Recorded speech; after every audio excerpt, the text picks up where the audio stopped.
Welcome to a deeper dig, episode 26. I'm really excited for this one. It's been a while. And, the guest I'm with today, she does a lot of creative things. And the work that she does is really exciting. I'm really excited just to see how much she's elevated, not just as a creative, but as a style consultant. And in all reality, she covers a lot of different things all at once with a lot of different topics. And, it's very rare to see that. It's something that is definitely needed to be a creative, is getting used to that uncomfortable moments and exploring what's out there. So, Kara, welcome to the show. Happy to be here. Saying welcome to the show, even though it's not a show, it's a series. So, my main thing and the question that we always ask is, how would you describe yourself as a person? The thing that's so important with being a creative is having that expression of personality fused within your work. So, how would you describe yourself? Oh, I definitely am a multi-hyphenate. I would describe myself as someone who merges personal style and sustainability within the fashion space. So I wear many hats. By day, I'm usually either a personal style consultant or a wardrobe stylist on set. Most recently working on a lot of indie films in the Bay Area. I am also a community organizer for a global nonprofit called Remake Our World that advocates for garment worker rights, and all around just ethical fashion advocate. So one of the things that's so important is just kind of getting to know that journey. And so for you, what was that green light? Like what made you want to get started with style consulting, and what kind of pushed you over that edge to really say to yourself, like, yeah, this is something that I'm really passionate about, and this is something that I really want to do.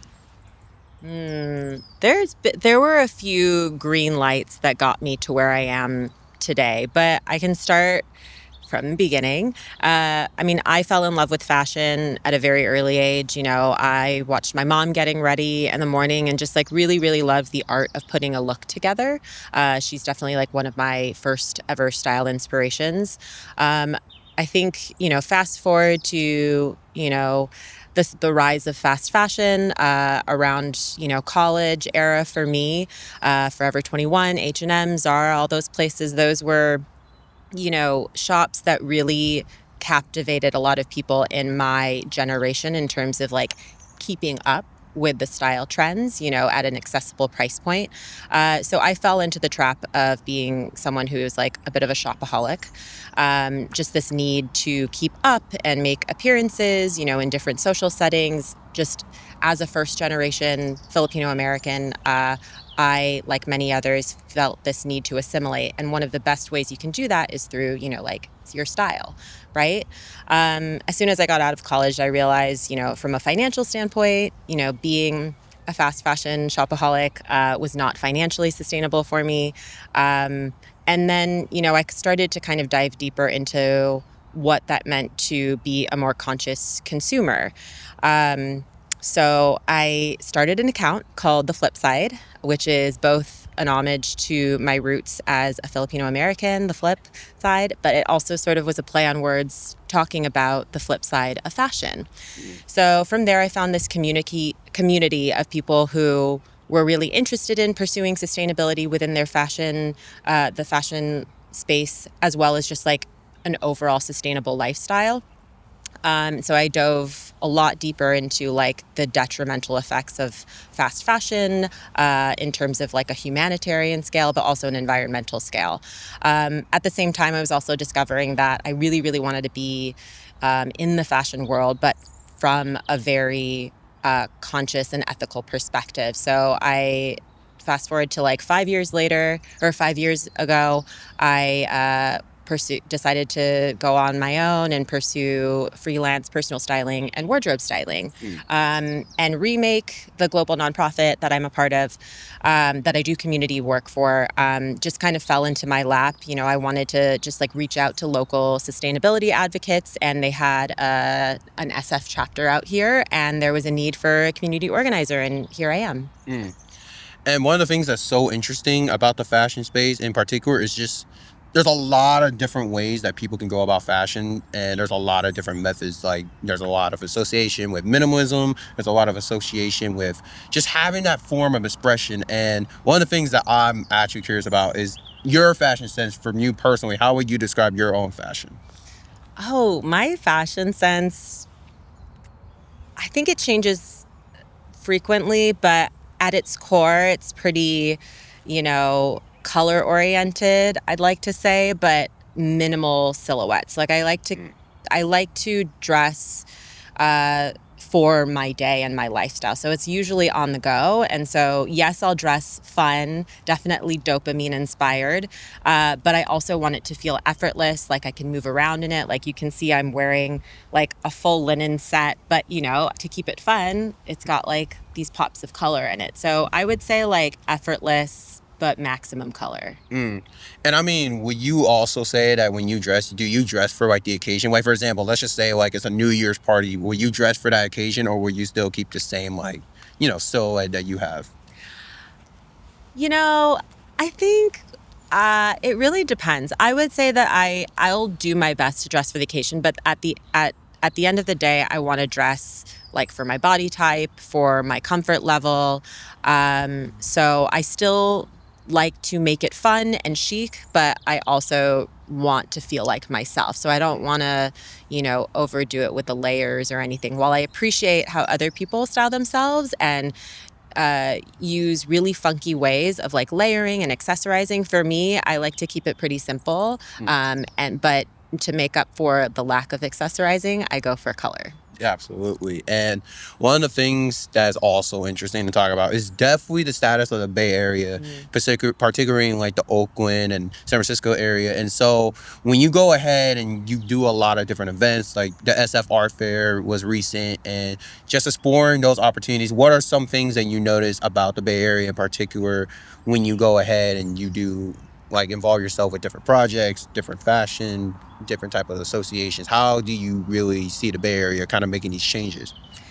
Ooh, that's a really great question. I see the Bay Area making lots of waves, specifically in the creative space, but specifically in the fashion space as a whole. I've been seeing a lot of really cool emerging indie designers pop up who are committed to sustainability at their core. Upcycling designers, people who use natural dyes, people who really emphasize like distinct personal style embedded into their collections. So I really appreciate that we are starting to make waves as an actual fashion hub and get SF and the Bay Area as a whole to be fully recognized for their distinct style, but also their commitment, I think, overall to conscious practices. And like with those conscious practices, what are some examples that you mean by that? Ooh, so one example is, obviously being someone who is a part of the remake community. There are a lot of people who are in our organization specifically who are all obviously interested in fashion, but there is much of a there's multitudes of people there. There's like upcycling designers. There's people who promote mending and different techniques in terms of like upcycling and reimagining a piece that you have in your closet.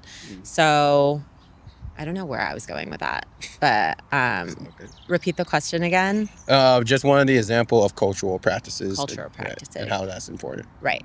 So something that I noticed as well, I think in a lot of the Bay Area as a whole, is this leaning into their identity from like a multicultural perspective, right? Like I have friends who are South Asian who really lean into like promoting South Asian designers from the way that they dress, but also melding it with, some more modern trends and silhouettes. But all of it is through a lens, I feel like personally, of sustainability. Like people will thrift, people will also make their own clothes, people will promote local and independent designers that lean into, their cultural identity. So I think that's what's really cool about the Bay Area as a whole is that we don't necessarily follow trend cycles like maybe other fashion hubs tend to. And one of the things that are so cute, that's so beautiful about it, is definitely like forming a sense of community. Like you mentioned thrifting, and I noticed a lot of different people out here in the Bay Area that pretty much are creating like this sense of socialness around like clothing, like their social media that's definitely making an impact, and then there's a lot of cultural events that people can get involved themselves in, and it's definitely a lot of like, you know, chains that go into it, like being Filipino, you know, how important is culture within your personality showcased within the projects that you work on? How important is like culture is for you? I approach my cultural identity in terms of the work that I do by working with other people who are kind of parallel to my cultural identity. For instance, you know, I've most recently started, as I said earlier, doing costume design and wardrobe styling for a lot of indie films. And all of the films that I've worked on are through the lens of BIPOC individuals. So how I feel closer to my identity is through collaborating with other people whose identities are either pretty much similar to my culture or exactly my culture. I think also, as someone who is from Southeast Asia, or whose parents are from Southeast Asia originally, like there's a lot. This goes back into the sustainability factor. There are a lot of really awful factories that are specifically based in Southeast Asia, where people that look like me are exploited for fast fashion. And so that is how, with that in mind, I always like to take that into the work that I do in terms of like promoting sustainability and ethics within the fashion industry. So everything I do is from the lens of understanding like what it could have looked like if I didn't get to come to America, you know, and maybe would be just like those folks, you know, back in Southeast Asia, back home, who may otherwise not have had the same life that I have and would be exploited for Western culture's gain. And the process with costume design, I'm curious on how the process on about wardrobe and costume designing in indie films look. Like, how has that process been for you? The process has been interesting. You know, transparency, you know, it's a newer medium for me. Like my background is more in, you know, like commercial fashion lifestyle originally. The indie film wardrobe costume design journey just kind of fell into my lap through, you know, referrals.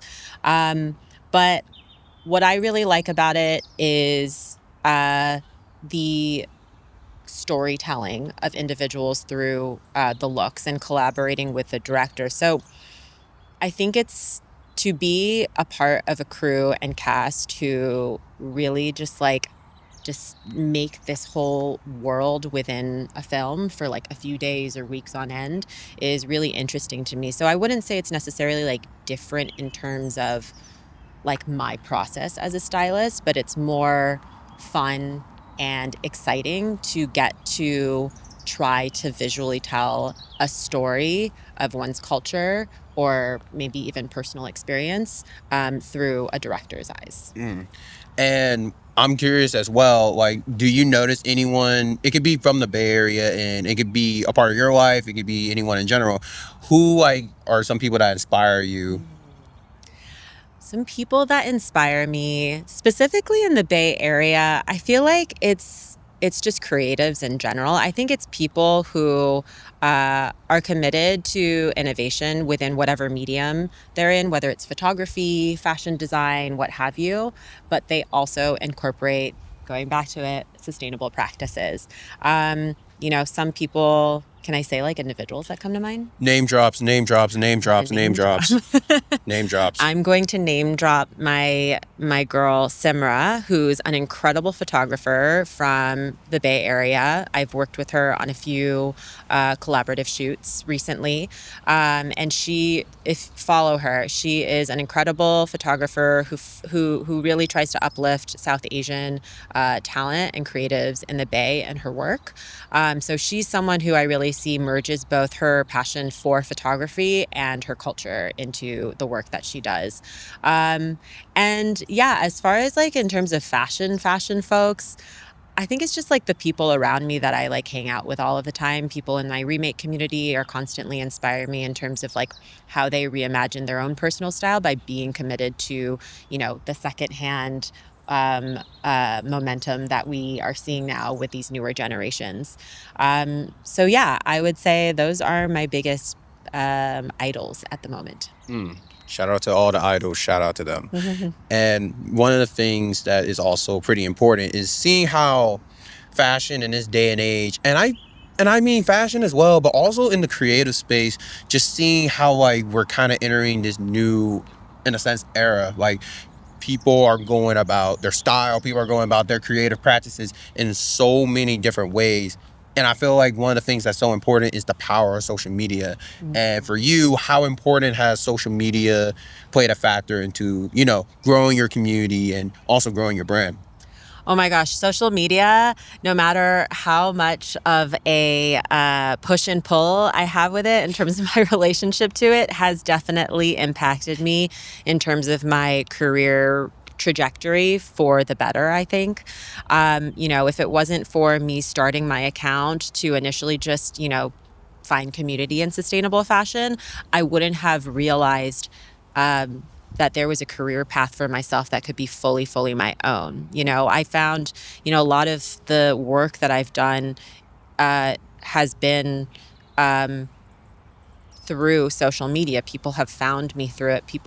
It's essentially like a portfolio of sorts for me, right? And while, video is a medium that I am constantly divided about in terms of creating content in this day and age, I do think that it is like very important in terms of like getting people excited about the work that you do. So like, I think every person who's in the social media space has like a bittersweet relationship with social media, but I do think that if you use it as a way to connect with community and collaborate, and also kind of like showcase the unique work that you do that's committed to community and, ethics and fashion, then yeah, you can have a healthy relationship with social media. Yeah, I think one of the things that is important with that is definitely figuring out like the root that you have within social media, and just speaking from a creative perspective, there's a lot of people that I've seen, and it's a love-hate relationship with social media because it's so hard to like always think about, okay, how many likes am I getting? How many follows am I getting? How am I growing from a creative perspective? And it can also be like mentally challenging. Like a lot of people struggle mentally just because of that feeling of growing from the social media presence. But it's like you mentioned, like one of the things that's so important is definitely using that as like a portfolio in a sense of like highlighting your work and forming this sense of community. And I think that goes back into one of the questions that I was also thinking in the back of my head. I just didn't know when to present it, but I'm definitely presenting it now. With what you're seeing now in this day and age, what are some of the things that you want to see in a sense improve on? Like, like what's some of the things that you say to yourself, like, oh man, I wish people was approaching this. It could be from this way, it could be from a creative sense, it could be from a fashion sense, but what are some of the changes that you want to see? So yeah, some changes. I think what hit me with your question, like your kind of prefacing of the question, was like this, like you said, this push and pull, this love hate of, being obsessed over likes and follows. So just the algorithm getting to you from a mental health perspective. And that's something that I constantly grapple with.